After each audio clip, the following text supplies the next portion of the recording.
Makamu mwenyekiti wa Chama cha Mapinduzi CCM Stephen Wasira amewataka wanachama wa chama hicho kuwa mabalozi wa amani ndani na nje ya chama kwa kuepuka mivutano isiyokuwa ya lazima. Wasira ametoa kauli hiyo leo wakati akizungumza katika hafla ya uwekaji wa jiwe la msingi na ujenzi wa ofisi ya CCM mkoa wa Geita iliyopo katika halmashauri ya manispaa ya Geita. Amesema wanachama wa CCM wanapaswa kuwa vinara wa ulinzi wa amani kwa kujenga kariba ya ustahimilivu kabla na wakati na baada ya uchaguzi wa ndani na nje ya chama. Hizi ni ripoti za Ayo TV na Meradayo kutokea mkoani Geita. Mimi ni Baraka Fulgence. Tunataka chama cha wanachama, chama ambacho viongozi wake wanatokana na nani? Na wanachama, na wanapigiwa kura kwa hiari ya wanachama. Hilo ndio jambo kubwa ambalo nataka niwaachie. Kwa najua uchaguzi unapokuwepo unagawa watu, unagawa makundi. Sasa mwenyekiti, nadhani wakati mzuri chama chetu kikaunganisha watu, kikawaleta pamoja, kikawapa wajibu kwamba uchaguzi haukusudiwi kugawa watu. Uchaguzi unakusudia kupata viongozi wa kuendeleza mbele. Kama wewe usipochaguliwa unataka kuwa CCM, basi wewe una tofauti na mtumbwi na mvuvi anayetoboa mtumbwi huko akijua na yeye atazama. Wewe utakuwa mvuvi wa ajabu, uzane kwani. Kwa hiyo tunaomba chama chetu kiwe na nguvu, na wadau mejenga ofisi. Kwa hiyo una sauti ya kuambia wanachama, tumejengea ofisi nzuri kabisa, sio ya kuwagawa.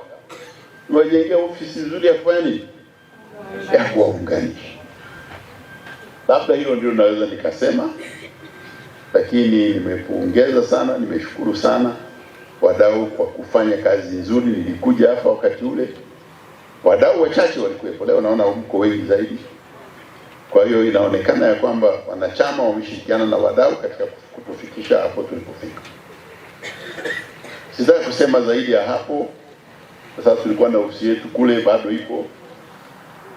Wakati wa Oktoba ile ya watu ambao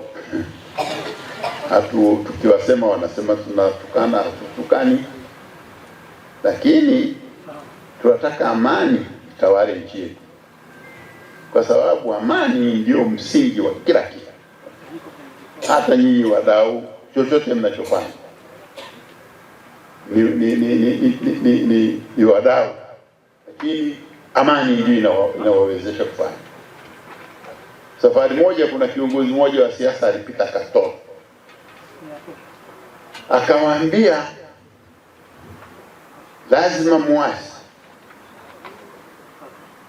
Anawaambia Katoro, na mimi nikatoka nyuma yake nikamwambia, amewaambia muasi. Unajua maana yake? Maana yake mpoteza amani. Sasa nyinyi mna migodi hapa Katoro, alafu anataka muanze kupigana, na vita ikianza huwezi kukimbia na shimo. Shimo unaliacha hapa, kwa sababu amani imekosekana, na wewe uhai wako ndio mahitaji yako namba. Kwa hiyo kwa kweli kuambia watu eti kutafuta haki ni kuvuruga amani, nadhani ni kupoteza muda. Lakini tumepita katika hayo mapito. Tunangojea taarifa ya rais kutokana na tume aliyoiunda, na yasemea ya Geita, kwa sababu na hapa yalitokea. Na ofisi yetu nimetoka pale ilikuwa imevuruga kidogo, na kuna vituo vya mafuta, na meya naye rafiki yangu Mgomora naye nimekuta ameweka mabati mengi, nadhani anajaribu kuturekebishia mahali ambapo tulikuwa tukifikia, maana yeye aliathirika. Lakini hayo yasiturudishe nyuma, kwa sababu katika maisha ya binadamu kuna msiba na kuna nini, kuna harusi, zote zinakuwepo katika maisha hayo. Siku nyingine una msiba, siku nyingine una nini, kuna harusi. Na ndio maisha, na taifa hilo inakuwa raha, siku nyingine kuna matatizo. Kwa hiyo nilitaka nimalizie hapo niseme ninakwenda sasa kuweka jiwe la msingi lakini jiwe hili naloliweka ni la kuweka ofisi ambayo itatumika kuwaleta watu pamoja, na kuwaelimisha waelewe chama chao hasa kinataka nini. Maana katika chama hiki tumesema elimu haina nini. Katika ahadi zetu tunasema nitajielimisha kwa kadri ya uwezo wangu na kutumia elimu hiyo kwa manufaa ya wote. Kwa hiyo hii ofisi iwe chatu. Mwenezi uko wapi? Mwenezi, hii ofisi hii iwe chatu ya kufundisha wanachama waelewe kabisa chama chetu kinasemaje. Tusije tukawa wanachama tu, lakini tujifunze kwa vilabu vya Yanga na Simba. Vilabu vya Yanga na Simba wanachama wake ukifungwa wanafukuza kocha. Kwa hiyo wanaijua sana, wanajua wanachotaka. Kikikosekana wanagombana, wanasema huyu kocha huyu ametupeleka pabaya.